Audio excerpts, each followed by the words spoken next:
Shalom jemaat sekalian, salam sejahtera dalam kasih Tuhan kita Yesus Kristus untuk kita yang ada di gedung ini maupun yang mengikuti ibadah secara online di rumah masing-masing. Kita patut bersyukur kepada Tuhan karena Tuhan memberikan undangan dengan anugerahnya, mengundang kita untuk menikmati persekutuan dengan Dia. Mari kita bersyukur, mari kita menerima undangan itu dengan kesungguhan hati kita. Saya mengundang kita semua untuk bangkit berdiri bersama-sama. Kita menyiapkan hati kita di hadapan Tuhan, mengarahkan pikiran kita kepada kemuliaannya. Mari mengambil saat teduh di hadapan Tuhan.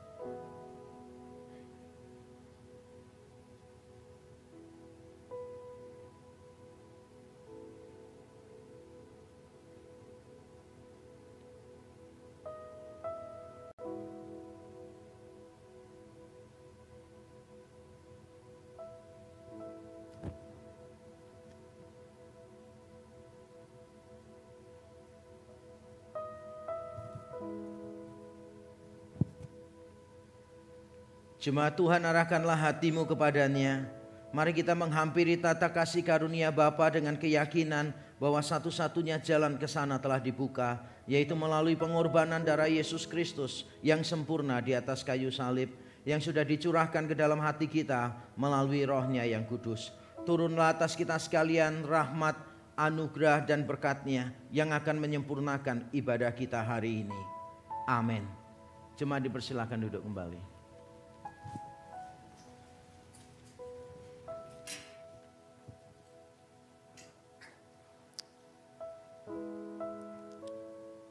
Oh, alangkah dalamnya kekayaan, hikmat dan pengetahuan Allah. Sungguh tak terselidiki keputusan-keputusannya, dan sungguh tak terselami jalan-jalan. Sebab siapakah yang mengetahui pikiran Tuhan? Atau siapakah yang pernah menjadi penasihatnya?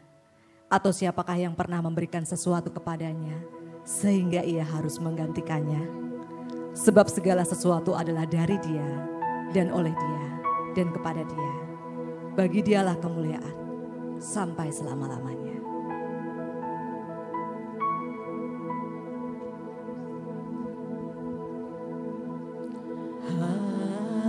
Hallelujah. We sing together. Hallelujah. Hallelujah. For our Lord God Almighty reigns.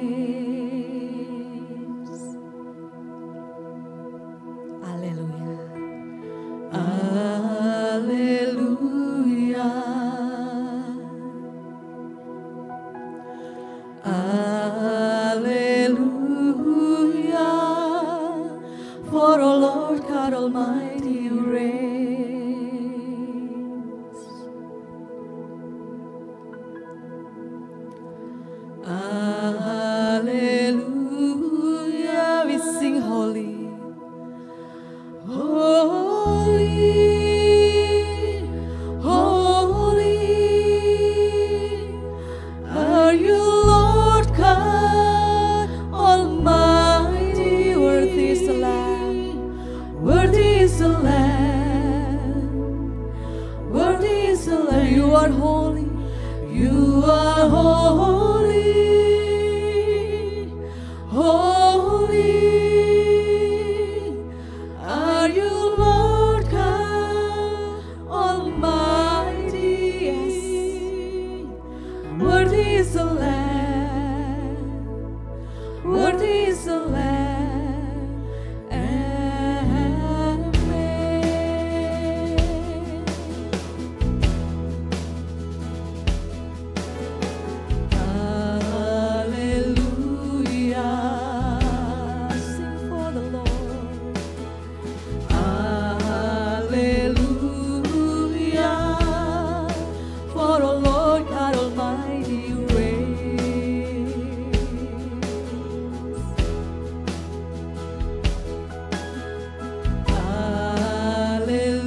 we sing together again.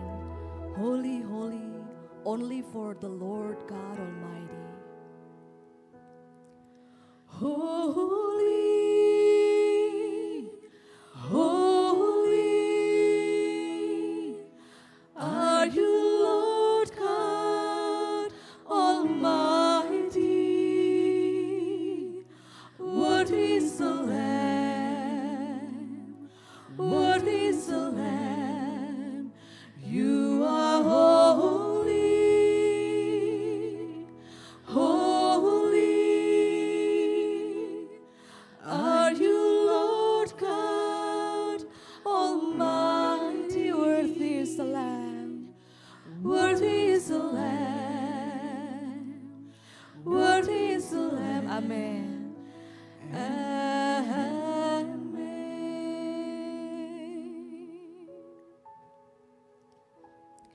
Bertobatlah dan hendaklah kamu masing-masing memberi dirimu dibaptis dalam nama Kristus untuk pengampunan dosamu.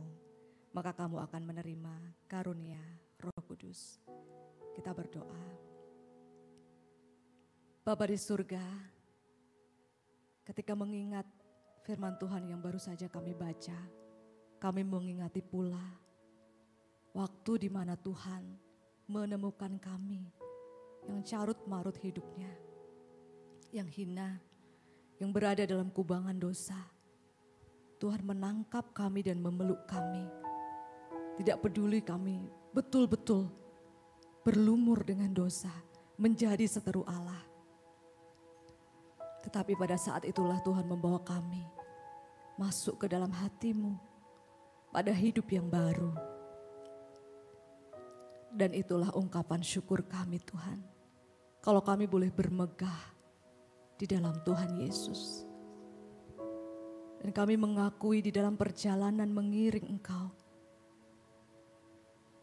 kami banyak sekali lakukan dosa dan terjatuh lagi Tuhan. Kami mau mengakui semua itu di hadapan Tuhan. Kami mengakui bahwa kami orang yang lemah, manusia yang terbatas. Kami tahu, tapi seringkali kami tidak percaya. Kami mengakui itu semua di hadapan-Mu Tuhan. Di dalam kepercayaan bahwa Tuhan sudah menghapuskan seluruh dosa kami dan terus menuntun kami di dalam pengudusan. Dan layakkan kami saat ini Tuhan, membawa pujian syukur kami di hadapan-Mu di dalam ibadah ini. Kiranya Roh-Mu yang kudus mengajar firman yang sudah ditaburkan, sehingga dia bertumbuh dalam hati kami. Dan kiranya di dalam perkumpulan orang-orang yang bersuka cita karena puas hanya oleh Kristus, nama-Mu dimuliakan. Di dalam nama-Mu Tuhan Yesus Kristus kami berdoa. Amin. Jemaat disilakan untuk berdiri. Kita mengikrarkan pengakuan iman Nisea Konstantinopel yang berbunyi demikian. Aku percaya kepada satu Allah Bapa yang Maha Kuasa, pencipta langit dan bumi, dan segala yang kelihatan dan yang tidak kelihatan, dan kepada satu Tuhan Yesus Kristus, satu-satunya anak Allah yang diperanakkan dari Bapa sebelum alam semesta, Allah dari Allah, terang dari terang, Allah yang sejati dari Allah yang sejati, sehakikat dengan Sang Bapa, oleh siapa segala sesuatu dicipta, yang untuk kita manusia dan untuk keselamatan kita telah turun dari surga dan diinkarnasikan oleh Roh Kudus dari anak darah Maria dan dijadikan manusia. Ia telah disingkatkan juga bagi kita di bawah pemerintahan Pontius Pilatus. Ia menderita dan dikuburkan, dan pada hari ketiga ia bangkit kembali sesuai dengan kitab suci dan naik ke surga dan duduk di sebelah kanan Bapa. Dan ia akan datang kembali dengan kemuliaan untuk menghakimi orang yang hidup dan yang mati, yang kerajaannya takkan berakhir. Dan aku percaya kepada Roh Kudus, Tuhan dan pemberi kehidupan, yang keluar dari Bapa dan Anak, yang bersama-sama dengan Bapa dan Anak, disembah dan dimuliakan, yang telah berfirman dengan perantaraan para nabi, Dan aku percaya satu gereja yang am dan rasuli. Aku mengakui satu baptisan untuk pengampunan dosa. Dan aku menantikan kebangkitan orang mati dan kehidupan di dunia yang akan datang. Amin. Tetapi oleh Dia kamu berada di dalam Yesus Kristus, yang oleh Allah telah menjadi hikmat bagi kita. Ia membenarkan dan menguduskan dan menebus kita. Dan bagi Allah yang telah menjadi hikmat yang melahirkan nyanyian baru dalam hidup kita, mari kita bersukacita memuji Dia bersama-sama. Boleh bertepuk tangan, boleh bergoyang, ekspresikan sesuai dengan diri kita masing-masing ya. Kita memuji Tuhan yang sukacita. Ho, ho, ho, ho, ho.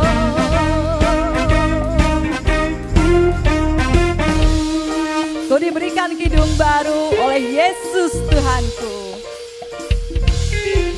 Kau diberikan kidung baru oleh Yesus Tuhanku. Irama lagu paling mulia, kidung kasih yang merdu.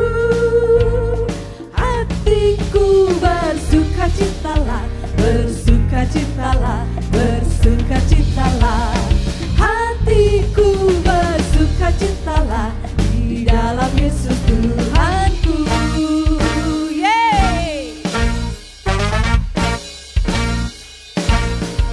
Ku mengasihi Tuhan Yesus yang tersalib bagiku. Segala dosaku dihapusnya hingga baru hidupku. Bersukacitalah, bersukacitalah, bersukacitalah. Hatiku bersukacitalah di dalam Yesus Tuhanku. Kita bersyukur kepada Tuhan. Kiranya kita boleh mengingat bahwa sukacita itu diberikan oleh Tuhan kepada kita.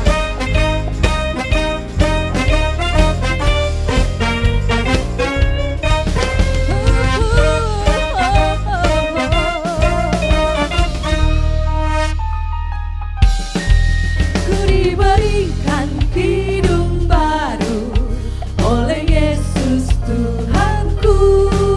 Irama lagu paling mulia, kidung kasih yang merdu. Hatiku bersukacitalah, bersukacitalah, bersukacitalah. Hatiku bersukacitalah di dalam Yesus Tuhanku. Hatiku bersuka, hatiku bersukacitalah, bersukacitalah, bersukacitalah. Hatiku bersukacitalah di dalam Yesus Tuhanku. Di dalam Yesus, di dalam Yesus Tuhanku, di dalam Yesus Tuhanku.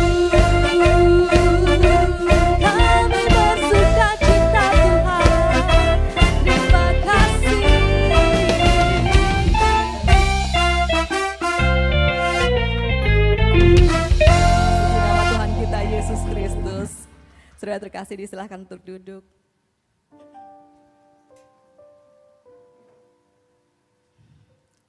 Kiranya Roh-Mu mengajar kami kebenaran-Mu Tuhan. Bagaimana kami hidup bukan oleh hikmat duniawi, tetapi oleh kasih karunia Allah. Dan kiranya Roh-Mu meyakinkan hati kami untuk memahami bahwa satu-satunya alasan kami bermegah adalah karena Kristus telah mengambil alih seluruh hidup kami. Bertahta sebagai satu-satunya Tuhan dalam hidup kami.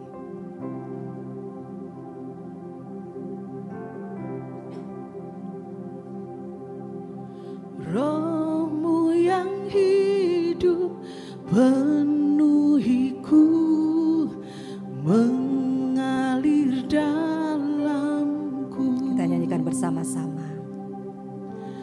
Jiwaku tenang bersamamu dalam naunganmu. Ku buka hati, ku buka untuk jamahan-Mu, berserah penuh di hadirat-Mu. Kau ambil alih seluruh hidupku di altar-Mu, menyembah-Mu.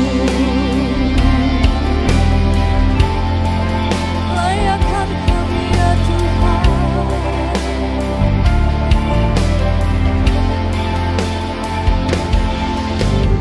Roh-Mu yang kudus pulihkanku, Engkaulah damaiku.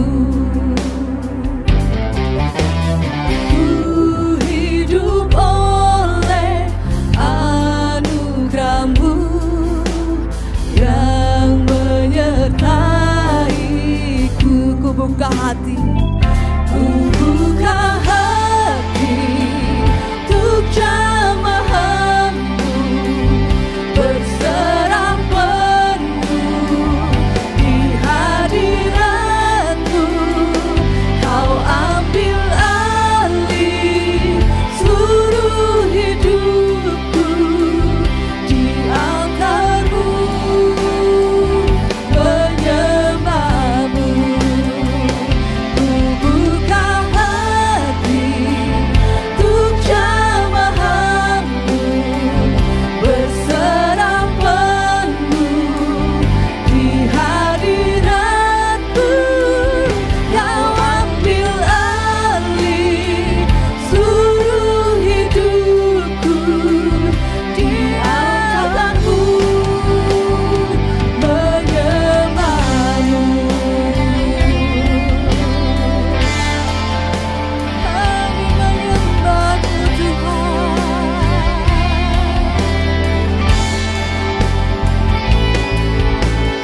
Roh-Mu yang kudus pulihkanku. Amin.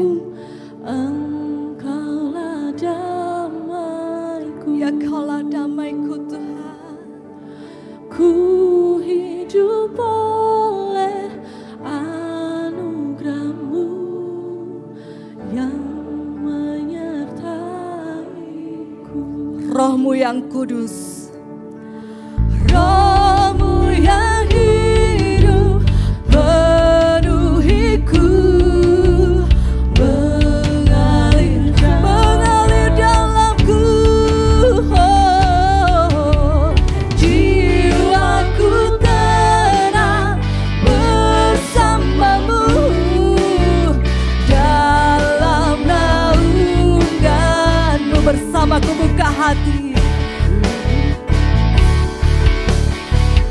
Ku buka hati untuk jamahan-Mu, berserah penuh di hadirat-Mu. Kau ambil alih seluruh hidupku di altar-Mu, menyembah-Mu.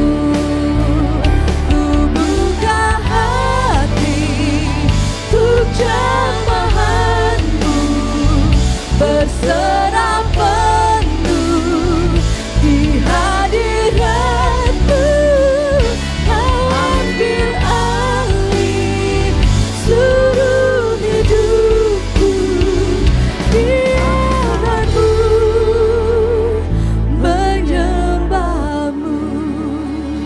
Kau ambil alih seluruh hidupku di altar-Mu, menyembah-Mu.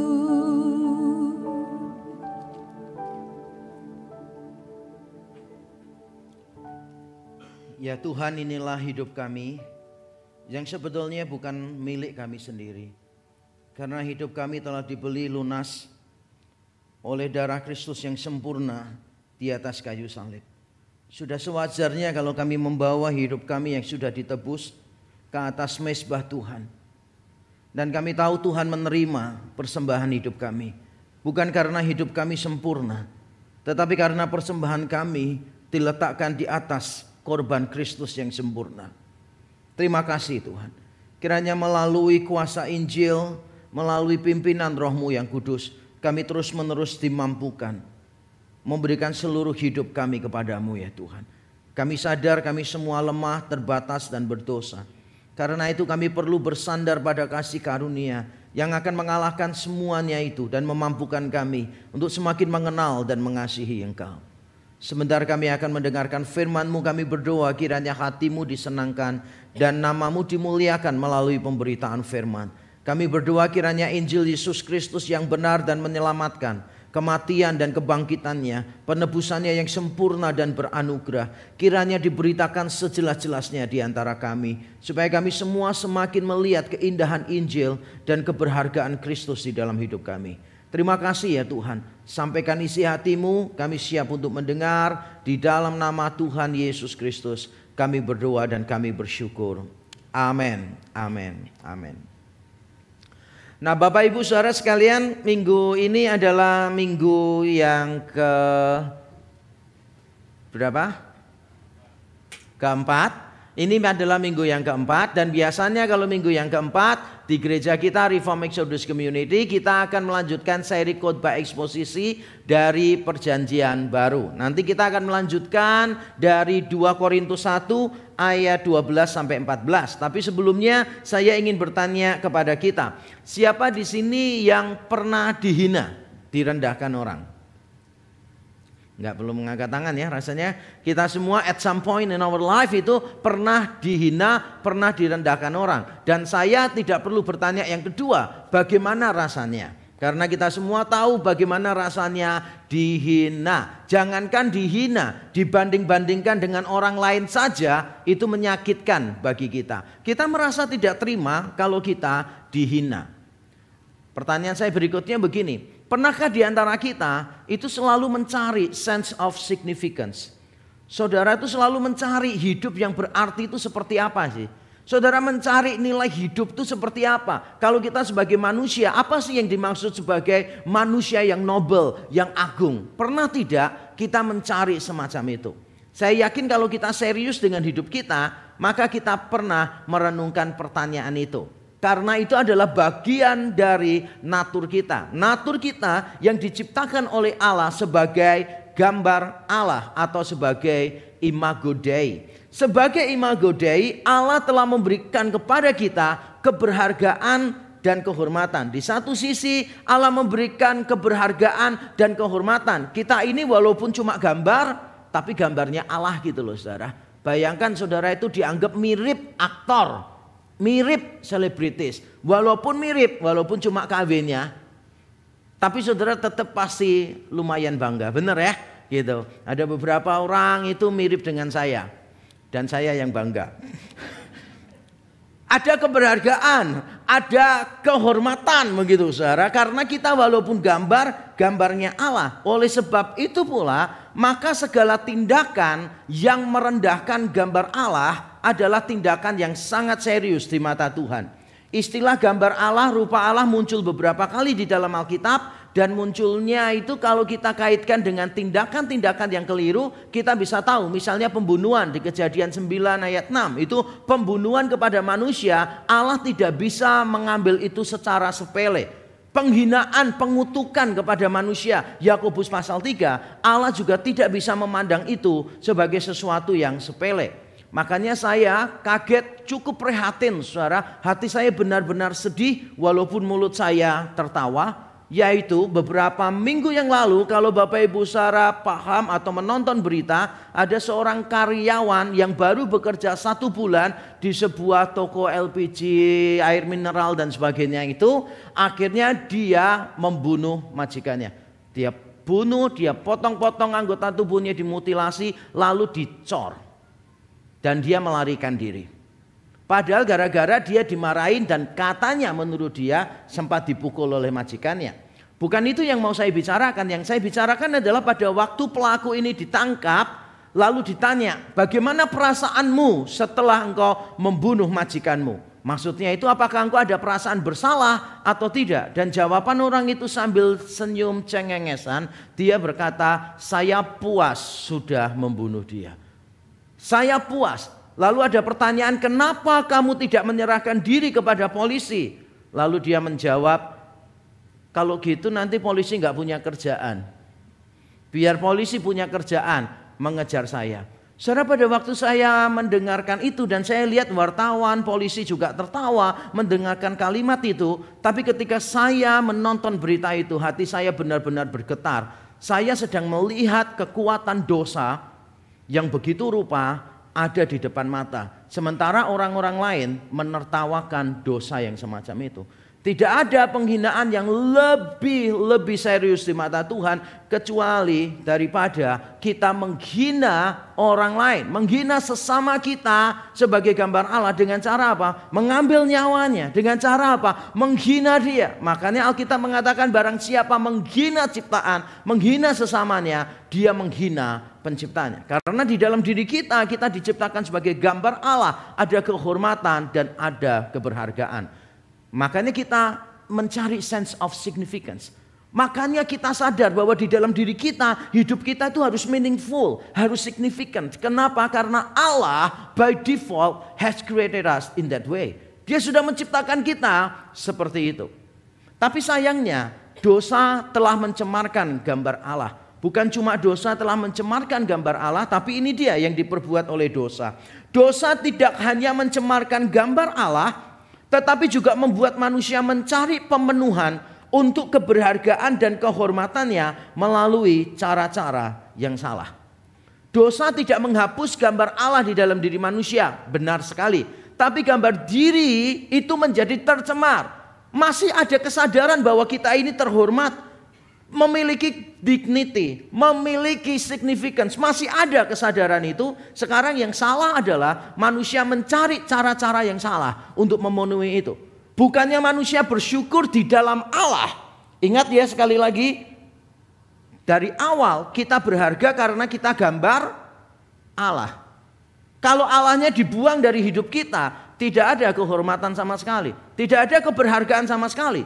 Tapi itulah yang dilakukan oleh dosa. Ketika gambar Allah tercemar, dosa tidak berhenti sampai di situ. Dosa membuat kita memenuhi keberhargaan dan kehormatan itu dengan cara-cara yang salah.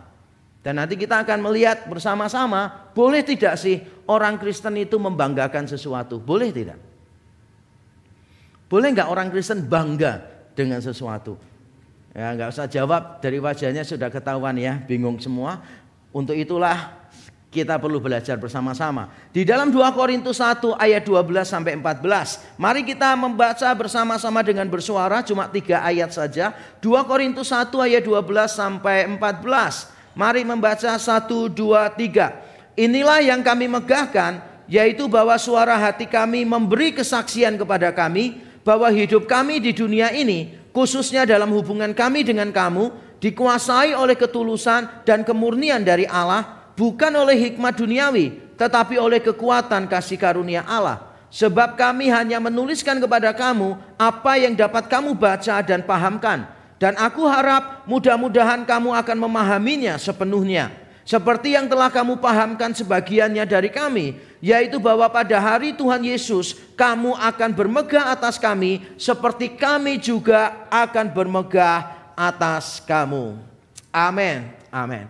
Mungkin saudara pertama kali membaca bagian ini, saudara mungkin kaget karena Paulus menggunakan kata bermegah beberapa kali. Kemegahan, bermegah beberapa kali. Dan mungkin saudara bingung mengapa Paulus perlu di awal suratnya dia berkata aku bermegah atas hal ini.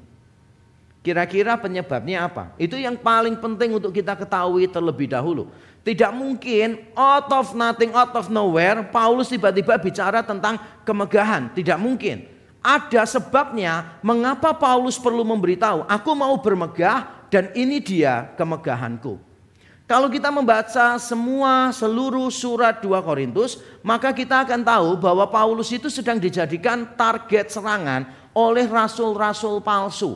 yang Paulus sebut rasul-rasul yang tiada tarannya itu. Wah, rasul-rasul yang kelihatannya itu luar biasa, bombastis, spektakuler. Nah, rasul-rasul palsu ini memandang rendah Paulus. Celakanya jemaat Korintus, jemaat yang dirintis oleh Paulus sendiri, jemaat yang Paulus korbankan dirinya mengalami penganiayaan, dan salah satu jemaat yang Paulus paling lama gembalakan, hampir 2 tahun. Ternyata sebagian jemaat Korintus lebih percaya rasul-rasul palsu ini, lalu memandang rendah Paulus. Dan bagaimana mereka memandang rendah Paulus? Bagaimana mereka menyerang Paulus? Nah, ada 2 serangan sebetulnya. Paulus itu diserang dari sisi kesulitan-kesulitan di dalam pelayanannya dia. Ada berbagai kesulitan dan penderitaan yang dialami Paulus. Nanti setelah ibadah silahkan baca sendiri pasal 1 ayat 8, pasal 4 ayat 8 dan 9, pasal 11 ayat 23 sampai 28. Dan mereka mempersoalkan masalah kesulitan Paulus dalam pelayanan. Dan mereka berpikirnya begini, kalau Paulus itu memang rasul dari Tuhan, kenapa Tuhan tidak melancarkan pelayanannya? Masuk akal nggak pikiran begitu? Kalau Paulus itu benar-benar rasul yang dipilih oleh Tuhan, mengapa dia menghadapi berbagai macam kesulitan seolah-olah Allah tidak menyertai Paulus? Dan bukankah cara berpikir itu seringkali ada di dalam benak kita? Ketika hidup kita tampaknya berantakan, kita berpikir bahwa Tuhan tidak menyertai kita. Berapa banyak di antara kita yang kadang-kala berpikir begitu? Tuhan, hidupku kok carut-marut begini sih? Apakah Tuhan tidak menyertai aku? Kita kadang-kala menilai penyertaan Allah hanya berdasarkan kondisi kehidupan kita sekarang. Dan itu belum tentu benar. Apa yang terjadi pada Paulus memang menunjukkan dia punya banyak masalah. Dia ditentang banyak orang. Dia seringkali menghadapi penganiayaan di mana saja. Dia hidup di dalam kekurangan sehingga orang bertanya, kamu tuh rasul yang sejati atau tidak sih? Mereka tidak tahu bahwa sebetulnya justru itu menunjukkan Paulus itu rasul yang sejati. Karena kalau dia hamba Tuhan, maka dia sepatutnya menderita bersama dengan Tuhan. Amin. Kalau dia hamba Tuhan, melayani seperti Tuhan, melayani Tuhan sendiri, maka wajar kalau hamba Tuhan itu menderita, saudara. Yang tidak wajar itu adalah hamba Tuhan hidup di dalam kemewahan. Itu tidak wajar. Yang wajar adalah hamba Tuhan hidup di dalam kesusahan. Karena sekali saudara berkata ya kepada panggilan Tuhan, maka you expect nothing rather than sufferings. Ketika saya dulu berkata ya terhadap panggilan Tuhan, yang ada di pikiran saya di depan itu bukan kebahagiaan. Yang ada dalam pikiran saya adalah kesusahan, kesulitan, penderitaan. Bahkan ketika saya sudah memutuskan untuk sekolah teologi, walaupun saya tidak ingin, saya tahu dipanggil, tapi hati saya belum bisa terima. Ada seorang hamba Tuhan yang berkata, wah kamu ini bodoh banget ninggalin kuliah di sekolah negeri lagi, di kampus negeri, dapat beasiswa lagi, ada kerjaan lagi. Kamu tuh tinggalkan semua untuk sekolah teologi. Kamu salah, ini yang ngomongin hamba Tuhan. Dia bilang, kamu tahu nggak, jadi hamba Tuhan itu tidak enak, keputusanmu ini keputusan yang bodoh. Apalagi kamu tinggal di negara ini belum tentu aman. Siapa tahu kamu jadi korban penganiayaan dan sebagainya dan sebagainya. Pada waktu dia ngomong begitu, saya berkata, Pak, terima kasih masukannya. Tapi setelah mendengar omongan Bapak, saya semakin yakin dipanggil oleh Tuhan. Lalu dia senyum, peluk saya, dan dia bilang, kamu harus jadi hamba Tuhan, karena panggilanmu jelas. Orang-orang yang tidak suka dengan Paulus, itu melihat semua kesusahan Paulus sebagai sesuatu yang buruk. Tuhan tidak menyertai Paulus, padahal belum tentu. Saya pernah membaca cerita seorang misionaris, saudara. Dia melayani di satu tempat, di pedalaman, persiapan mau pergi, kecelakaan. Kakinya patah. Lalu setelah sembuh, dia akhirnya berangkat ke tempat itu bersama keluarganya. Di tempat itu, keluarganya beberapa meninggal dunia karena malaria. Lalu dia balik lagi ke negaranya, dan ketika mau mengurus perpanjangan visa ke tempat itu, dia ditolak. Dia frustasi. Dia pikir dari awal kok Tuhan tidak menyertai dia. Padahal dia yakin panggilannya untuk suku itu. Dia sempat berpikir untuk meninggalkan pelayanan, tapi bersyukur saudara, pada akhirnya Tuhan bukakan pikiran dia. Dia memulai yayasan misi. Dan melalui yayasan misi yang dia rintis, akhirnya dia telah mengutus puluhan misionaris ke berbagai suku pedalaman. Dan di situ dia baru sadar kenapa pelayanannya dia di tempat itu dibuat Tuhan begitu sulit. Ya supaya nanti kalau dia mengutus misionaris, dia lebih bisa memperhatikan penderitaan misionaris yang dia utus. Mengapa visanya ditolak? Karena kalau tidak ditolak, satu suku dilayani satu orang. Begitu visanya ditolak, satu orang mengutus puluhan misionaris ke berbagai suku. Kadang-kala kesulitan dalam pelayanan, kesulitan di dalam kehidupan bukan membuktikan bahwa Tuhan tidak menyertai kita.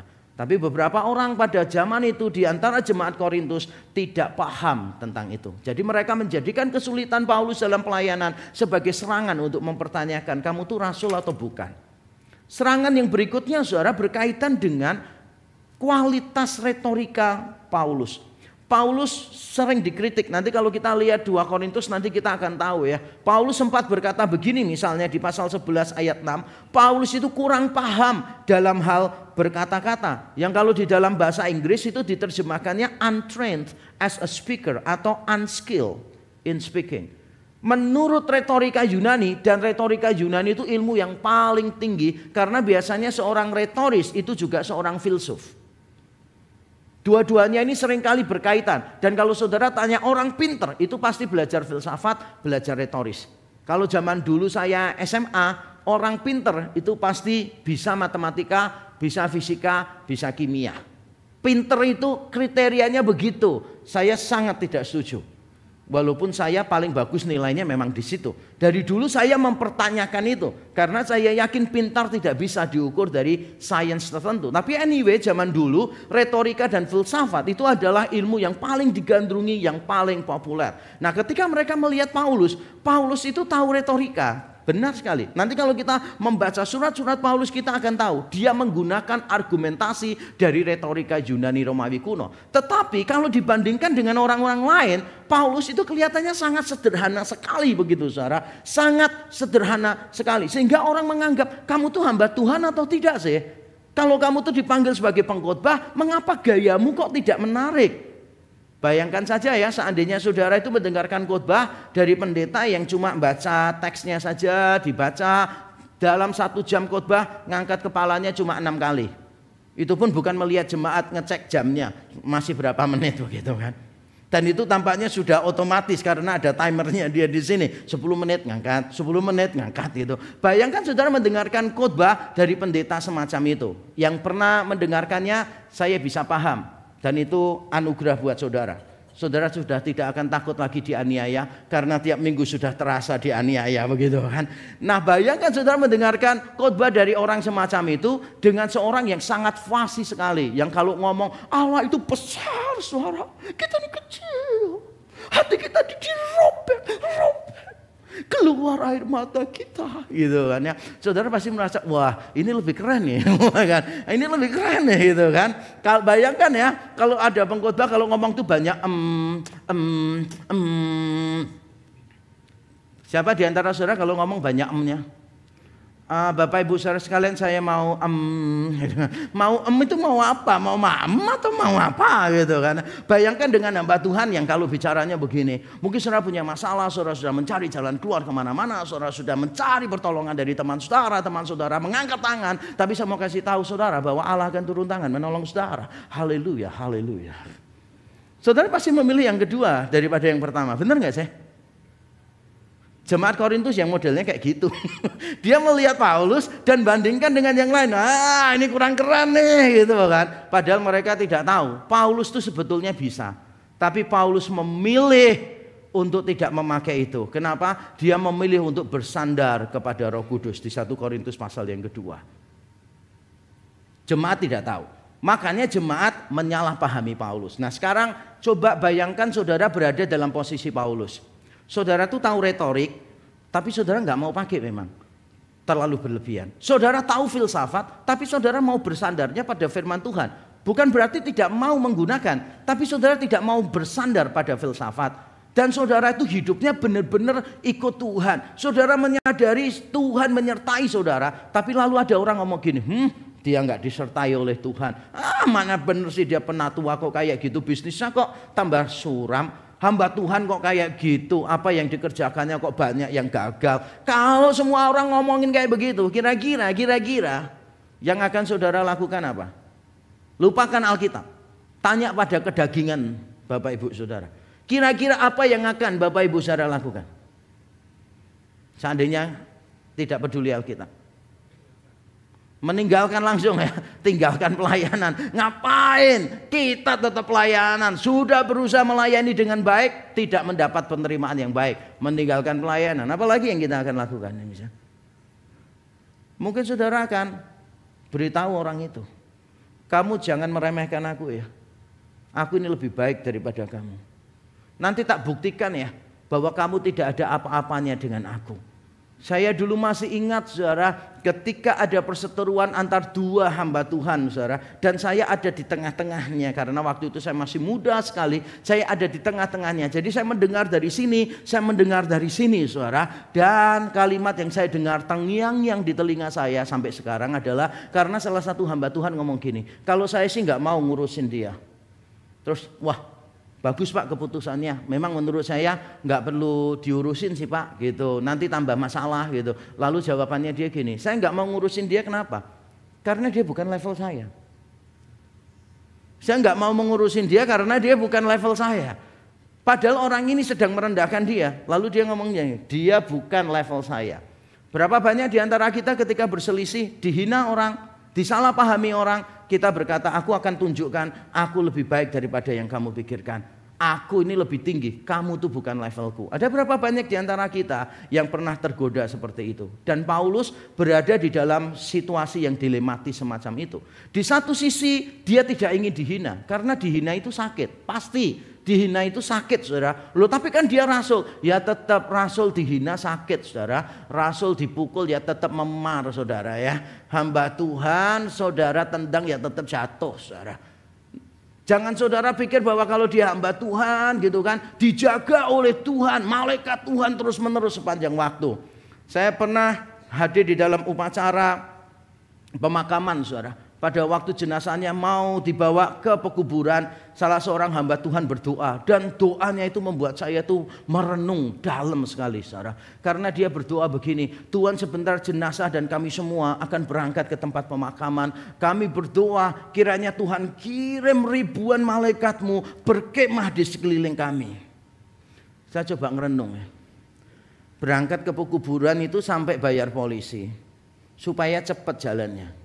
Sekarang malaikat suruh datang semua, berkemah lagi, bukan menyertai loh saudara. Berkemah di sekeliling kita, apa gak bikin jalanan macet sih? Saya ini bingung, ini malaikat atau psikomo sih, kok bikin jalanan macet gitu saudara. Tapi dia doa dengan yakin gitu kan, doa dengan santai. Saya tuh gak tahu ya, dia doanya normal atau pikiran saya yang tidak normal saudara. Saya mikir, ngapain ngirim malaikat itu ribuan, kita loh gak sampai 100. Mungkin malaikat itu dibutuhkan di tempat lain gitu saudara. Kita ini cuma berapa? Cuma ada 30 orang. Malaikatnya itu bisa ribuan itu loh. Ngapain coba malaikatnya? Apa enggak nyusahin event organizer-nya surga saudara? Nanti ngurusin pakai kaos dulu ya malaikat gitu kan. Untung enggak ya, karena putih-putih sudah tinggal kasih nasi bungkus. Kok pinggir jurang ya. Oke. Paulus satu sisi tidak mau dihina jelas, tapi di sisi lain dia juga tidak ingin sombong. Dia tidak mau berkata begini, aku ini ya punya kelebihan yang kamu semua tidak punya. Paulus tidak mau itu. Jadi dia di antara dua tempat, jadi tarik, ada tension di situ. Nah, bagaimana kita menyikapi situasi seperti itu? Saya yakin kita pernah berada dalam situasi seperti itu. Kita merasa anggapan orang itu merendahkan kita. Tapi kita mau menyerang balik orang itu, kita takut, kita jatuh di dalam kesombongan. Lalu bagaimana respon kita? Mari kita lihat bersama-sama saudara. Yang pertama, menunjukkan kebanggaan yang benar. Saya bacakan ayat 12. Inilah yang kami megahkan, yaitu bahwa suara hati kami memberi kesaksian kepada kami bahwa hidup kami di dunia ini, khususnya dalam hubungan kami dengan kamu, dikuasai oleh ketulusan dan kemurnian dari Allah, bukan oleh hikmat duniawi, tetapi oleh kekuatan kasih karunia Allah. Paulus ternyata tetap bermegah. Dalam bahasa Yunani, inilah kemegahanku. Paulus menunjukkan kemegahannya. Dan di ayat 14 dia juga bicara tentang bermegah lagi, kemegahan lagi. Jadi ayat 12 sampai 14 itu bentuknya inklusio. Di awal ada ide tentang kemegahan, di akhir ada ide tentang kemegahan, dan di bagian akhir kemegahannya diulang. Wow, kita jadi kaget. Loh kok bisa sih? Kemegahan itu kan salah di mata Alkitab. Bermegah itu kan salah. Nah kalau saudara punya konsep semacam itu, mungkin saudara perlu bedakan antara sombong dengan bermegah. Makanya terjemahan bahasa Indonesia di sini saya sangat suka sekali. Menerjemahkannya bukan saya menyombongkan, inilah kesombonganku, bukan, tapi memakai inilah kemegahanku. Karena kata kaukesis, kemegahan, atau kata Yunani kaukaomai, ternyata artinya itu bisa netral, tergantung konteksnya. Paulus beberapa kali menggunakan dua kata itu dengan arti dia membanggakan karya Allah di dalam hidupnya, dia membanggakan pelayanannya dan seterusnya. Tapi Paulus juga sadar kaukesis atau kaukaomai itu juga bisa negatif kalau kita bermegah di dalam kebodohan kita. Sekali lagi, bermegah tidak salah. Tapi saudara perlu tahu bermegah yang tidak salah itu seperti apa. Nah ini dia yang sekarang kita bahas. Bermegah yang tidak salah adalah bermegah atas integritas diri. Tadi Paulus mengatakan bahwa dia hidup di dunia ini di depan jemaat Korintus di dalam ketulusan dan di dalam kemurnian. Tulus dan murni itu mirip sekali artinya, tapi kalau saya harus membedakan, mungkin bedanya begini saudara. Kata haplotes itu lebih merujuk pada tujuan atau motif yang satu. Bahasa Inggris menerjemahkannya itu simplicity. Pokoknya satu, straight to the point.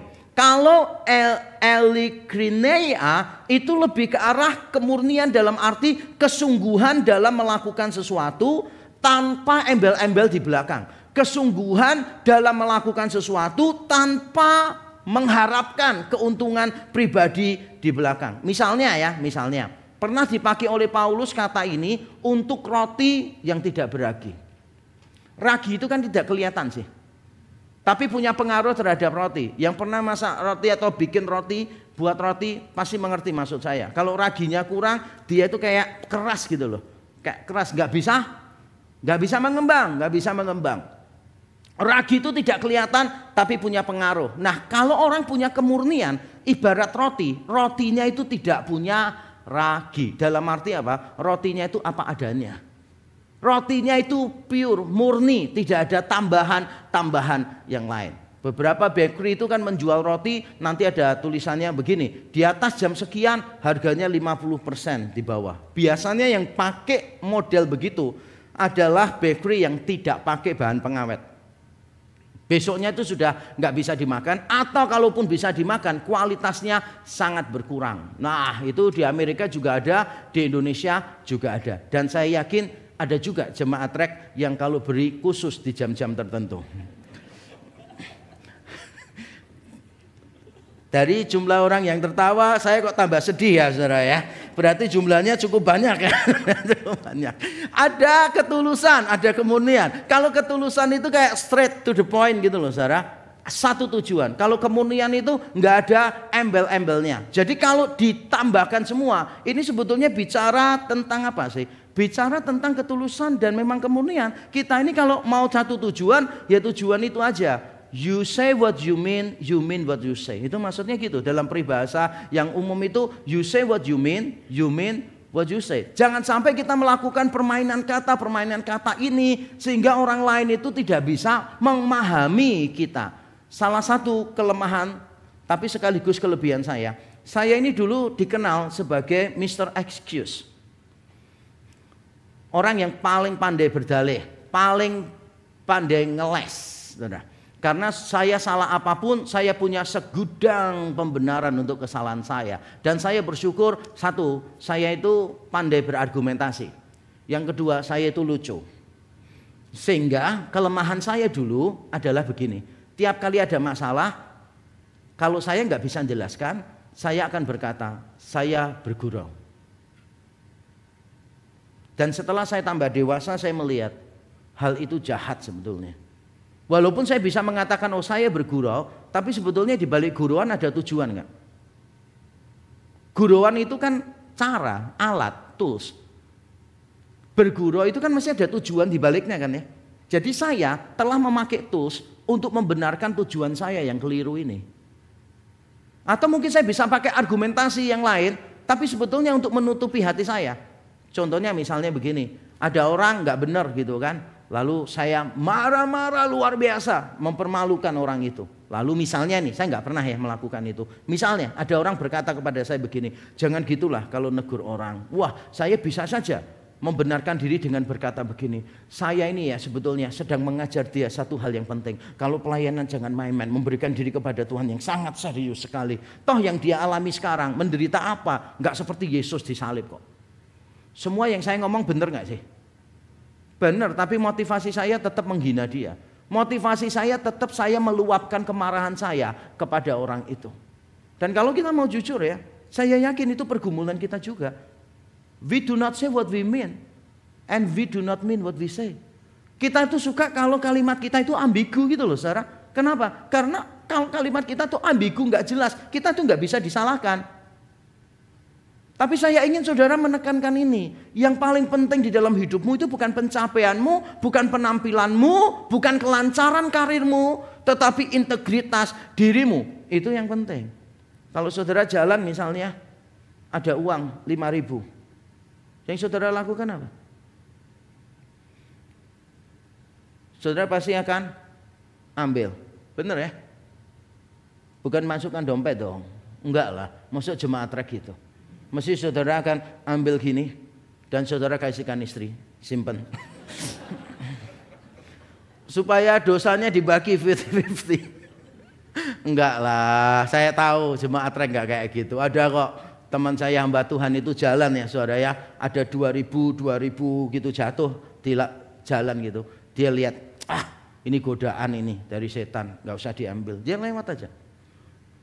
Enggak lama kemudian dia lihat ada uang 100.000 jatuh. Dia bilang, wah ini berkat dari Tuhan ini.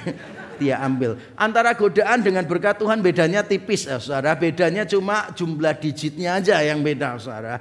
Nah saudara itu harus punya integritas gitu loh saudara. Ketika tidak ada orang melihat, bagaimana saudara menempatkan diri saudara. Apa yang saudara omong harus sama dengan hati saudara. Itu loh maksud saya.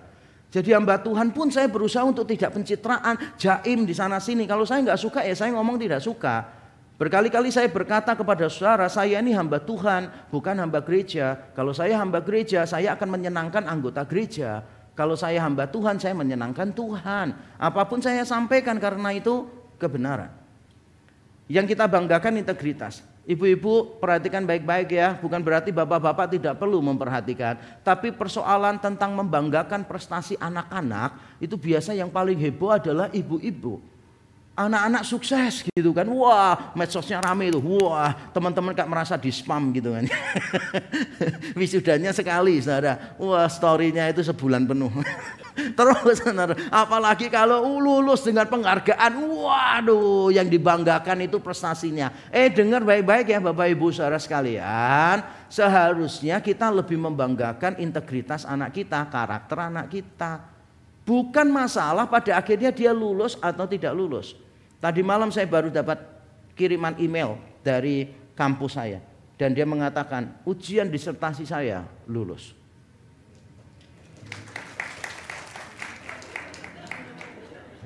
Saya tinggal menunggu wisuda bulan Juli nanti. Tapi saudara tahu perasaan saya yang paling dominan ketika membaca itu apa? Saya bukan bersyukur untuk kelulusan saya. Tapi saya bersyukur kasih karunia Tuhan memampukan saya untuk bertahan sampai pada akhirnya. Yang saya syukuri itu bukan aduh akhirnya saya lulus, bukan sih. Yang saya syukuri adalah aduh oleh karena kasih karunia saya bisa sampai pada titik ini. Berapa kali saya putus asa coba, berapa kali saya mau menyerah coba. Sekarang saya melihat prosesnya, saya bersyukur pada akhirnya saya bukan jadi PhD, tapi jadi pribadi yang lebih baik. Itu lebih penting daripada saya punya gelar baru yang lebih tinggi. It's all about integrity di dalam hidup kita.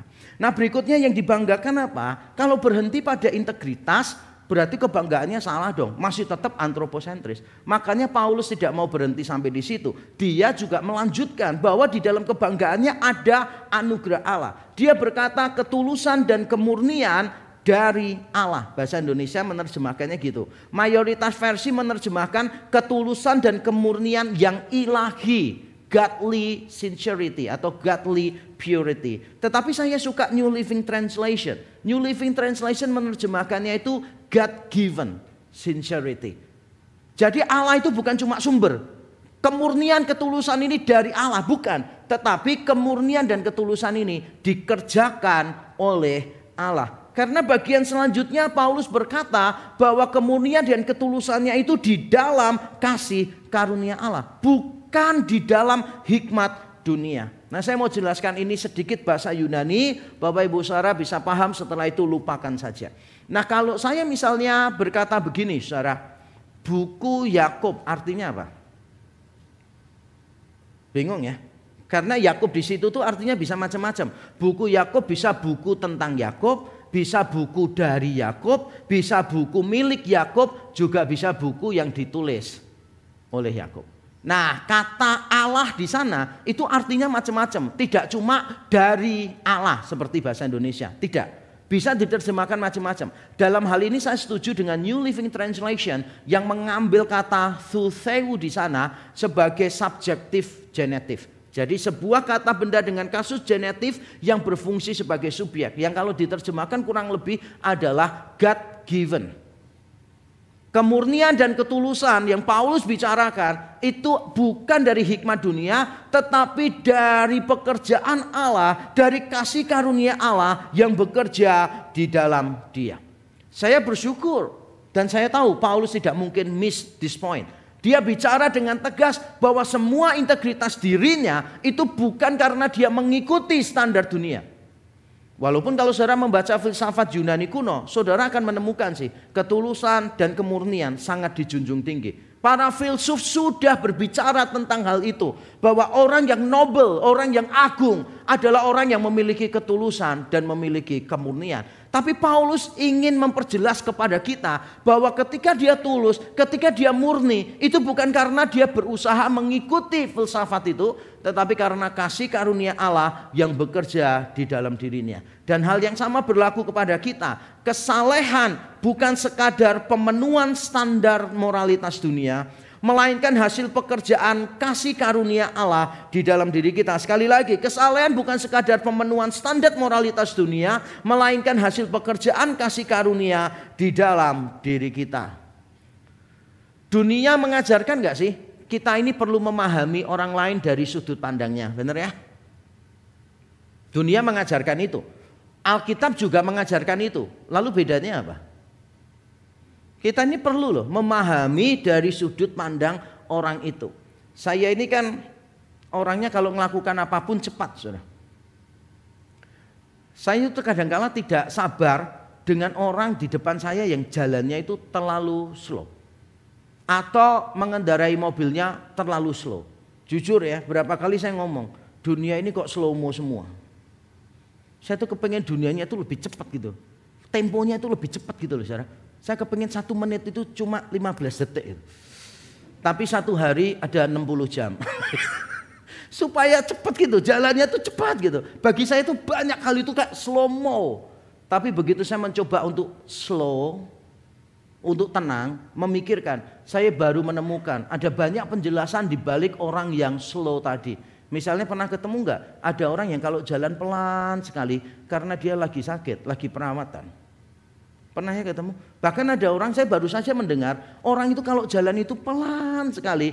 Ternyata kenapa? Karena sejak dia lahir, posisi tulangnya itu memang tidak normal. Sehingga dia tidak mungkin bisa berjalan dengan cepat. Nah, kalau saya tidak belajar memahami semua itu, saya akan menganggap orang ini apa?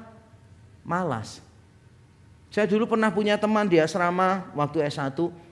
Saya sampai ngomong sama dia, ini teman baik saya ya, perempuan gitu kan. Lalu saya kerjain dia. Wah, kalau kamu jadi istriku, yang aku mau lakukan ini loh. Kamu tuh kan kalau jalan pelan banget, jalan itu kayak pelan, terus sandalnya diseret-seret itu. Pernah dengar nggak sih? Orang kalau jalan itu kayak seret, seret, seret gitu kan. Itu rasanya kayak tak sepak kaki gitu kan ya. Gitu kan. Pernah lihat gitu kan ya? bunyi lagi, seret, seret, seret gitu. Itu tiap 3 minggu sekali ganti sandal pasti. Ganti sandal. Orang kok bisa loh ngangkat sandal itu berapa gram sih saudara ya kan? Tinggal diangkat aja. Kecuali kalau sandalnya itu yang gede-gede gitu kan ya. Yang pakai kayu gede-gede gitu kan, namanya apa itu? Yang kayak apartemen itu loh, yang gede-gede, tinggi-tinggi. Wah ini sandal biasa loh saudara ya gitu kan. Kok jalannya gitu. Lalu saya ngomong sama teman saya gini, kalau kamu jadi istriku enak kamu, nggak perlu jalan cepat. Jadi nanti kamu kemana-mana di rumah tak kasih sepatu roda sama tali tambang di pinggangmu. Jadi nanti kalau ngomong gini, mah buatkan kopi ya, siap, dorong seret. Selesai kasih kode. Kalau tidak mampu ngangkat tangan lihat ke kamera gitu. Terus saya tarik gitu aja, balik gitu kan ya gitu. Tapi setelah saya tambah tua saudara, saya bertemu dengan banyak orang yang memang memiliki keterbatasan-keterbatasan tertentu yang mungkin tidak berada di dalam pola asuh keluarga yang baik. Saya semakin bisa paham mereka. Tapi jujur ya, yang mengubah saya sebetulnya adalah Injil Yesus Kristus, bukan itu semua. Mengapa saya berusaha memahami cara pandang orang? Karena Allah telah menjadi manusia, merasakan penderitaan kita, melihat penderitaan itu seperti kita melihat, merengkuh penderitaan seperti kita merengkuh. Atas dasar Injil itu pula saya belajar untuk mengerti orang lain. Saya sering bercerita, saya tidak punya simpati, tidak punya empati kepada orang lain. Tapi karena Injil saya melihat Kristus menangis ketika Lazarus meninggal dunia. Kristus ketakutan di Taman Getsemani, saudara. Saya berusaha untuk merengkuh perasaan-perasaan yang dulu saya anggap kelemahan. Menangis, ketakutan, kegentaran, butuh pertolongan orang. Yang dulu saya anggap lambang-lambang kelemahan dalam diri saya. Saya sekarang berani merengkuh, kenapa? Karena di dalam Injil bicara tentang kelemahan. Saya tidak ingin saudara cuma jadi orang yang baik menurut dunia, tetapi baik karena Injil bekerja di dalam hidup saudara. Itu yang pertama. Menunjukkan kebanggaan yang benar. Sekarang dengan cepat saudara, itu poin utama dalam khotbah saya. Sekarang poin yang kedua adalah memberikan pembelaan yang jujur. Ayat 13 dan 14a. Sebab kami hanya menuliskan kepada kamu apa yang dapat kamu baca dan pahamkan. Dan aku harap mudah-mudahan kamu akan memahaminya sepenuhnya. Seperti yang telah kamu pahamkan sebagiannya dari kami. Ayat ini diperdebatkan oleh para penafsir Alkitab. Sebetulnya apa yang dipersoalkan dari pengajaran Paulus ini? Ada yang mempersoalkan begini, Paulus itu terlalu sederhana pengajarannya. Tidak indah seperti para ahli retorika Yunani Romawi kuno. Ada yang menganggap begitu. Tapi ada juga yang berpikir begini, Paulus itu kalau ngomong sengaja ambigu. Paulus itu membuat Injilnya itu jadi kabur. Karena dia mau menutupi maksudnya dia yang tidak benar. Pernah nggak sih saudara itu berjumpa dengan orang kalau yang ngomong itu kayak berbelit-belit gitu. Bukan karena nggak bisa ngomong langsung, tetapi ada sesuatu yang dia sembunyikan. Omongannya tidak pernah jelas. Saya pernah berdebat dengan beberapa orang kan di kampus perdebatan akademis. Tapi saya pernah berjumpa dengan satu orang saudara, dosen yang sebetulnya pintar sekali. Ketika berdebat dengan dia tuh inginnya itu supaya saya tuh nggak usah debat gitu. Ngomong biasa saja. Dan ketika saya memberikan pertanyaan yang menjurus itu untuk meluruskan sesuatu, dia itu selalu jawabannya kayak ambigu gitu saudara. Sampai akhirnya pun saya tidak tahu posisinya dia di mana. Ada orang yang memang begitu saudara, nggak mau repot dia. Sebab kalau dia menunjukkan here I stand gitu kan, wah orang lain yang tidak berdiri di situ siap akan menyerang dia habis-habisan. Ada orang yang memang tidak berani menunjukkan posisinya. Nah mungkin sebagian jemaat Korintus punya pandangan gitu. Menurut sebagian penafsir, mereka berpikir bahwa Paulus ini ambigu, mengaburkan Injil untuk tujuan-tujuan tertentu. Nah, memastikan mana yang benar di dalam konteks pasal 1 ayat 12 sampai 14 sangat sulit sekali. Tapi ini dia solusinya. Entah dianggap kurang fasih secara retoris, kemungkinan pertama tadi, maupun dianggap memiliki maksud yang terselubung. Kemungkinan yang kedua, dan nanti sore bisa baca di pasal 4 ayat 2 sampai 3, Paulus tetap memberikan jawaban yang jujur. Tidak ada makna ganda yang disengaja, apalagi demi kepentingan pribadi. Saudara, kita harus jujur kalau berbicara. Dan saya sekarang memberitahu banyak hamba-hamba Tuhan tentang komunikasi pastoral. Kadangkala kita ini bukan cuma perlu state something, menyatakan sesuatu, tetapi kita juga perlu disclaim sesuatu. Apa yang tidak kita maksudkan itu perlu untuk disampaikan. Karena kadangkala jemaat itu akan menafsirkannya secara liar, saudara. Misalnya ya, saudara, kita akan memperjelas ya, siapa yang bukan jemaat, siapa yang simpatisan. Yang jemaat dan yang simpatisan. Kita mau memperjelas administrasi di tempat ini, saudara, saya akan fokus, kami akan fokus kepada yang jemaat. Nah, kalau kalimat ini hanya berhenti sampai di situ, penafsirannya pasti liar. Oh, berarti kalau simpatisan nggak diurusin. Oh, berarti gereja ini menganggap yang penting itu adalah jemaat, yang tidak jemaat tidak penting. Padahal maksudnya bukan itu. Maksudnya adalah dengan semua keterbatasan yang ada, kita ini perlu prioritas di dalam pelayanan. Benar ya? Prioritas pelayanan kan perlu juga itu. Untuk mengetahui hal-hal semacam itu, kita mau fokus pada jemaat, tetapi simpatisan tetap dilayani, bukan tidak dilayani. Nah, ini kalau kita tidak membuat disclaimer, orang bisa salah paham. Paulus itu kalau ngomong, dia berusaha untuk jujur supaya tidak bias. Penting bagi kita kalau ngomong sesuatu itu tidak bias, saudara. Jangan ambigu. Biarkan orang lain itu ngerti apa yang ada di dalam pikiran kita, di dalam hati kita. Jangan menimbulkan multitafsir, nanti akan memperburuk keadaan.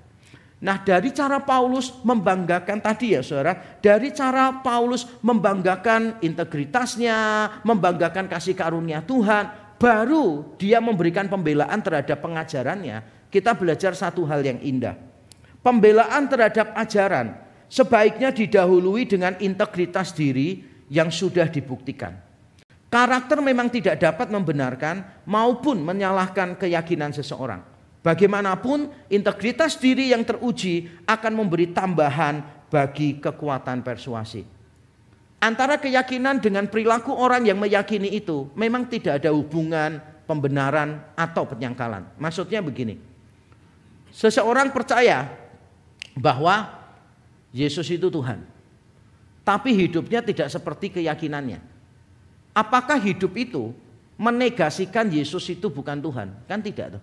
Ya tetap aja Yesus Tuhan. Jadi apa yang diyakini tidak diubah oleh perilaku orang itu. Saya bisa paham. Tetapi maksud saya adalah begini. Kalau hidup kita seturut dengan keyakinan kita, maka keyakinan kita memiliki kekuatan persuasif yang lebih hebat gitu maksudnya. Kalau saudara mau meyakinkan orang lain tidak cukup argumentasi.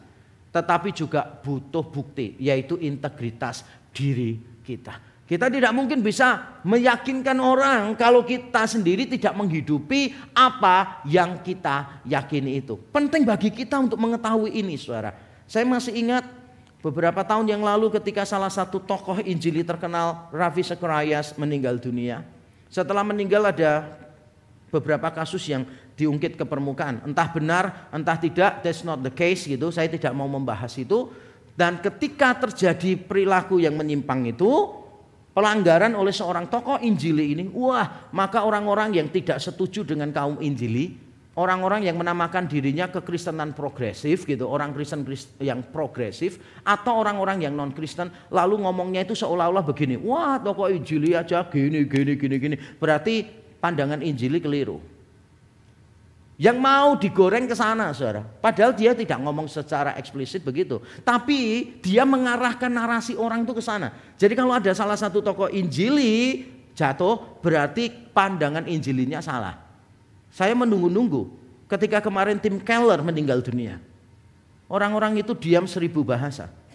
Padahal Tim Keller itu pengaruhnya lebih hebat daripada Ravi Zacharias di dunia Injili. Dan Tim Keller tidak ada kasus sama sekali. Saya menunggu apakah orang-orang itu konsisten dan akan berkata, oh pandangan Injili benar karena Tim Keller mengakhiri hidupnya dengan baik. Ternyata nggak ada yang ngomong gitu juga. Menurut saya ada beberapa orang tidak konsisten, saudara. Dan orang itu bukan cuma tidak konsisten, tapi punya pandangan yang keliru. Apa yang diyakini seseorang tidak bisa dibenarkan, tidak bisa disalahkan hanya gara-gara perilaku orang itu. Kalau saya dulu seringkali ngomongnya begini, kalau saudara itu punya obat pelangsing tubuh, saudara jual ke orang, tapi saudara sendiri tidak langsing. Obatnya tetap bisa melangsingkan tubuhnya. Coba saya tanya, saudara punya obat langsing, saudara jual, tapi saudara sendiri tidak langsing. Ketika orang minum obatnya, langsing nggak? Minum obatnya, langsing. Nah, saudara nggak langsing, obatnya dijual terus nggak pernah diminum.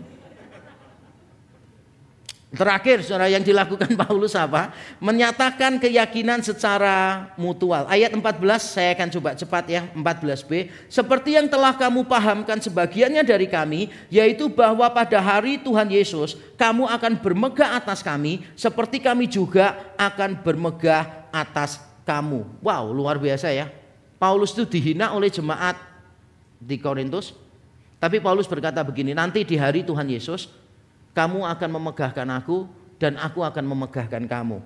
Nah, kita belajar sesuatu di sini. Di tengah relasinya yang kurang baik dengan sebagian jemaat Korintus, Paulus tetap meyakini bahwa pada akhirnya semua akan baik-baik saja. Bukan berarti bahwa setiap persoalan relasi akan segera teratasi, melainkan menunggu sampai pada hari Tuhan Yesus.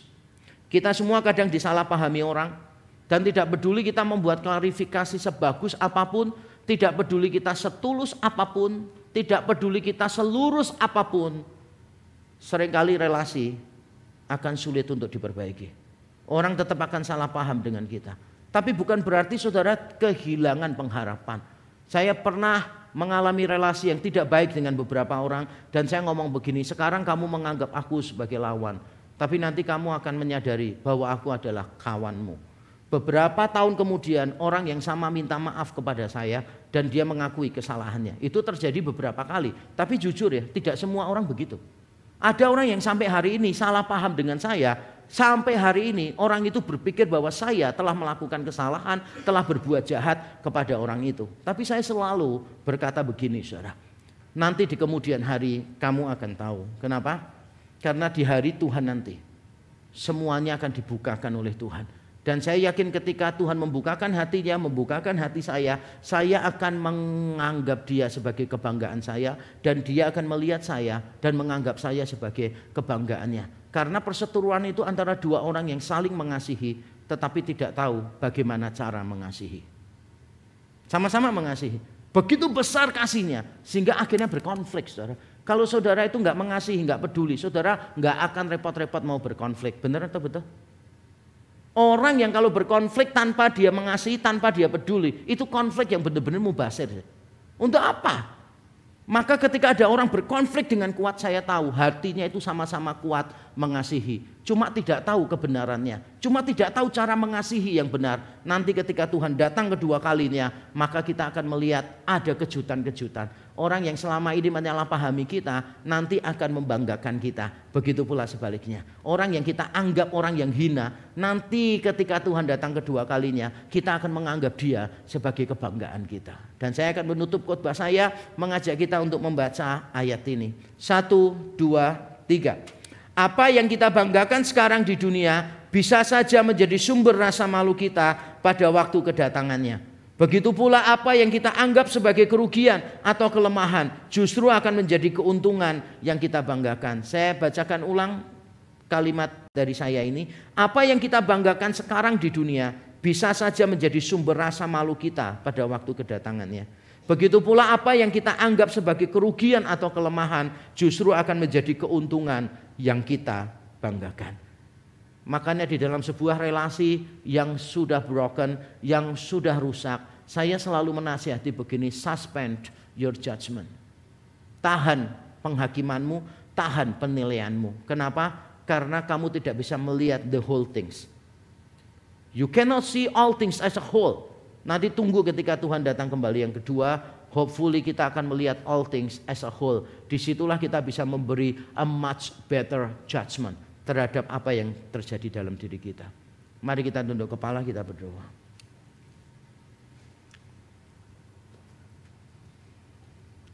Mari masing-masing kita melihat ke dalam hati kita dan mengizinkan Roh Kudus untuk mengoreksinya. Apakah kita sedang berada dalam relasi yang kurang baik, mungkin dengan anggota keluarga kita, dengan rekan kerja kita, teman sekolah kita, teman bergaul kita, atau dengan siapapun. Dan apakah selama ini saudara bersikap sombong, menganggap orang lain tidak selevel dengan saudara, saudara tidak mau mengambil inisiatif untuk berdamai, saudara justru menyombongkan diri, meletakkan diri di atas mereka. Ataukah saudara sekarang bertobat di depan salib Kristus, merengkuh kelemahan saudara, kekurangan saudara di dalam Kristus, mengakui bahwa tidak peduli seburuk apapun kita, selalu ada kabar baik bahwa Kristus menerima kita apa adanya dan Kristus akan mengubah kita menjadi sama seperti dirinya. Mari kita datang kepada Tuhan. Bapa di surga, kami datang kepadamu mohon ampun. Kalau selama ini apa yang kami banggakan adalah keliru ya Tuhan. Kami membanggakan pencapaian kami membanggakan kesalehan kami, lepas dari anugerah-Mu. Kami mohon ampun di hadapan-Mu. Kami membanggakan pelayanan-pelayanan kami, prestasi-prestasi kami. Tuhan ampunilah kami. Biarlah kami terus membanggakan integritas diri, hidup yang sudah ditebus oleh Kristus, yang terus menerus diubah menjadi sama seperti Kristus melalui kuasa Allah, melalui karunia-Mu yang terus bekerja di dalam hidup kami. Dan itulah yang kami banggakan. Hidup yang lemah tapi sekaligus kuat di dalam Kristus. Terima kasih ya Tuhan. Tuhan tolonglah kami terus menerus supaya di tengah situasi, relasi apapun yang buruk, kami selalu punya keyakinan bahwa kami akan baik-baik saja. Kiranya firman-Mu memampukan kami semua untuk mengambil inisiatif, memperbaiki relasi yang ada, mengubah pendekatan-pendekatan kami yang salah, yang sombong, yang arogan terhadap orang lain. Dan kiranya Tuhan berkenan mengubahkan kami dan memulihkan relasi kami. Di dalam nama Tuhan Yesus kami berdoa dan bersyukur. Amin. Tuhan memberkati kita.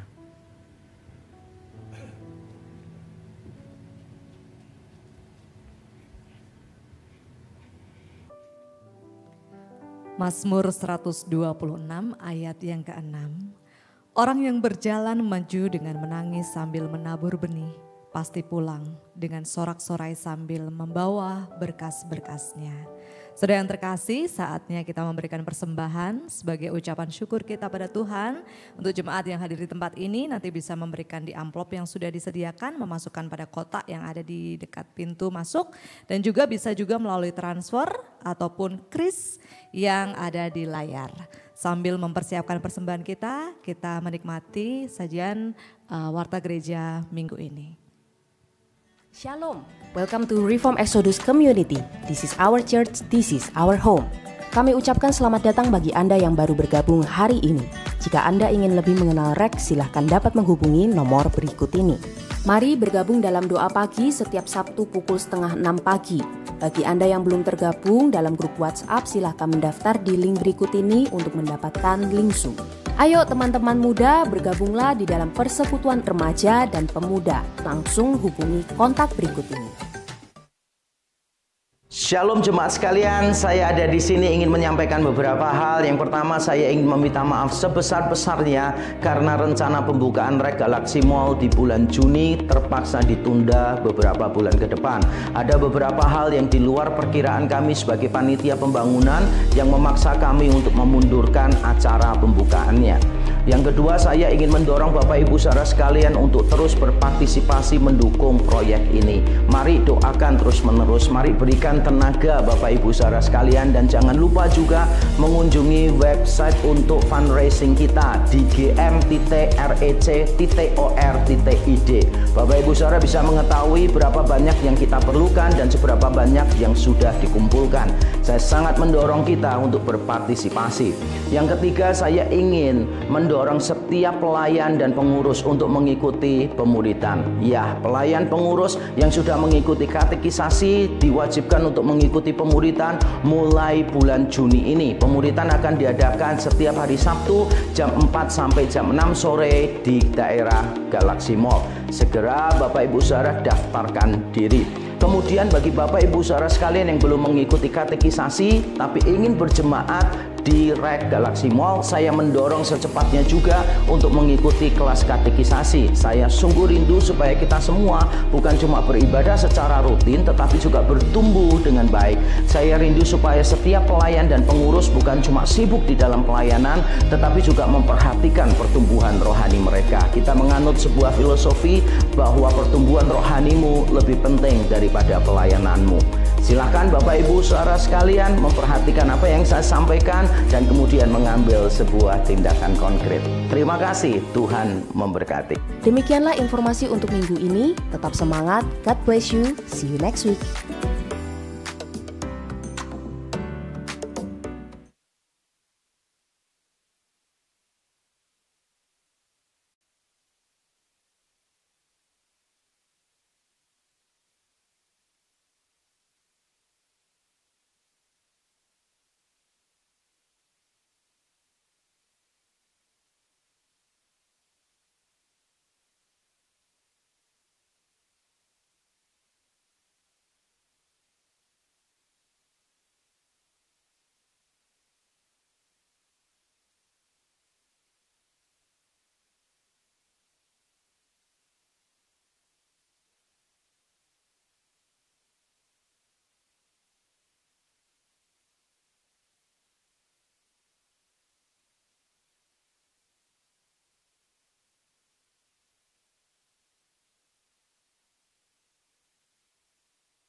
bukan worship leader, bukan liturgis, tetapi kita mengubahnya jadi leading worshippers gitu.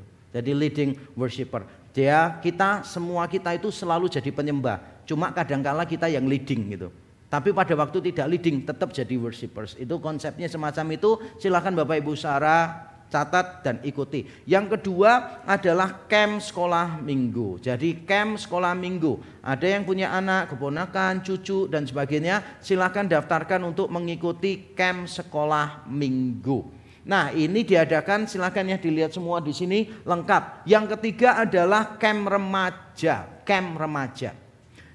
Ada yang punya keponakan, cucu, anak dan sebagainya yang sudah remaja, silakan didorong untuk mengikuti camp remaja di sini. Jadi itu 3 hal yang saya mau tekankan dan kita berharap Bapak Ibu Saudara juga bisa mendoakan bersama-sama, berpartisipasi di dalamnya.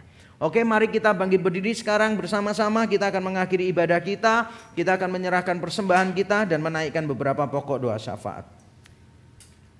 Mari kita berdoa bersama-sama. Bapa di surga, terima kasih Engkau yang memberi kami kemauan dan kemampuan, kesempatan dan kekuatan, sehingga kami bisa beribadah dan secara khusus kami bisa memberikan persembahan kepadamu. Kami tahu apa yang kami berikan sebelumnya kami terima dari Tuhan. Kami tidak berpikir bahwa kami sedang berjasa kepadamu. Kami tidak berpikir bahwa apa yang kami berikan adalah sebuah transaksi supaya Tuhan memberkati kami. Bukan, karena kami tahu, kami sadar ya Tuhan, semua milik kami adalah dari Engkau dan semua yang kami miliki sebetulnya adalah milik-Mu sendiri. Kiranya Tuhan disenangkan dengan persembahan kami. Tolong setiap pengurus yang ada supaya pengurus bisa mengelola keuangan dengan bertanggung jawab, dengan transparan. Tidak ada 1 rupiah pun yang terbuang percuma tanpa berdampak kepada perluasan kerajaan Allah di dunia ini. Terima kasih Tuhan, kami juga ingin menyerahkan beberapa pokok doa syafaat kami. Kami berdoa untuk berbagai macam krisis yang ada, krisis global yang ada. Secara khusus kami ingin berdoa untuk krisis air yang terjadi di mana-mana. Kami berdoa kiranya Tuhan menolong supaya orang-orang yang peduli, orang-orang yang mengetahui keilmuannya bisa memberikan ide-ide mereka. Dan supaya setiap pemerintah di setiap negara juga bisa dengan jeli melihat persoalan ini dan beri mereka kebijaksanaan supaya mereka bisa mengambil solusi yang paling tepat. Dan kami berdoa untuk semua masyarakat penduduk dunia supaya kami juga bisa melihat keindahan alam semesta ini sebagai ciptaan-Mu, bisa menghargainya, bisa memeliharanya, karena kami mengasihi Engkau yang sudah menyediakan dunia ini bagi kami ya Tuhan. Tolonglah kami semua. Kami juga menyerahkan untuk proses pemilihan penatua di gereja ini. Sudah memasuki tahap akhir, nama-nama sudah masuk, sudah diseleksi oleh tim. Kami berdoa ketika nanti tim akan berbincang dengan keluarga masing-masing, berbincang dengan orang-orang yang namanya sudah masuk di dalam pemilihan. Kiranya Tuhan yang bekerja di dalam semua prosesnya, sehingga kami akan mendapatkan penatua-penatua yang benar-benar mengasihi Tuhan, yang benar-benar dewasa di dalam Tuhan. Kami terus menyerahkan proses ini ke dalam tangan Tuhan. Kiranya Engkau berkemurahan, tolong setiap panitia supaya mereka juga diberi hikmat, diberi kekuatan, diberi kesehatan, mereka bisa terus-menerus mengawal proses ini dengan sebaik-baiknya. Terima kasih Tuhan, hamba-Mu menyerahkan untuk setiap pergumulan yang ada di dalam gereja ini di antara semua umat-Mu. Kami berdoa mungkin ada di antara mereka yang bergumul dengan persoalan keluarga. Kiranya Tuhan berkenan hadir memberikan kekuatan terus-menerus kepada mereka. Mereka mungkin bergumul dengan pekerjaan mereka, dengan sekolah mereka. Kiranya Tuhan juga campur tangan. Mereka bergumul dengan apapun juga, kami serahkan semua ke dalam tangan Tuhan. Kami berdoa kiranya Tuhan menyertai mereka ya Tuhan, berbelas kasihan untuk menguatkan mereka. Terima kasih, kami menyerahkan setiap domba-domba-Mu yang Kau tebus dengan darah yang mahal ini ke dalam tangan-Mu, Kepala Gereja ya Tuhan Yesus. Terima kasih, di dalam nama-Mu yang kudus ya Tuhan kami berdoa. Amin. Doksologi.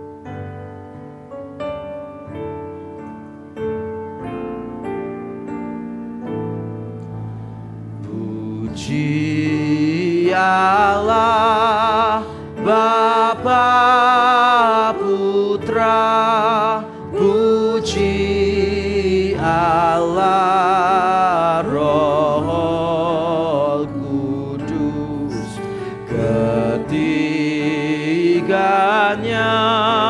yang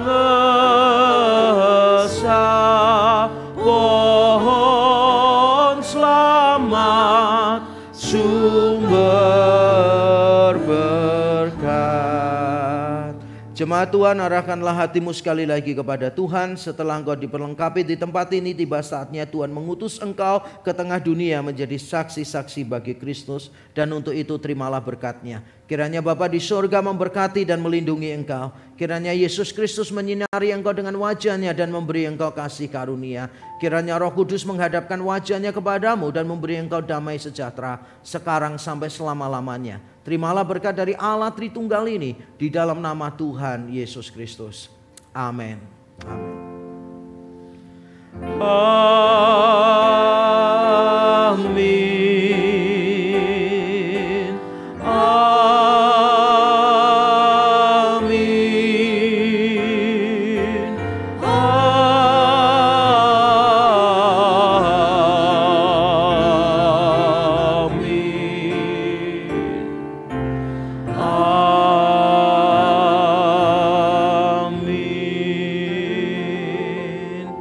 Jemaat dipersilakan duduk kembali, mengambil saat teduh, kebaktian selesai, Tuhan memberkati.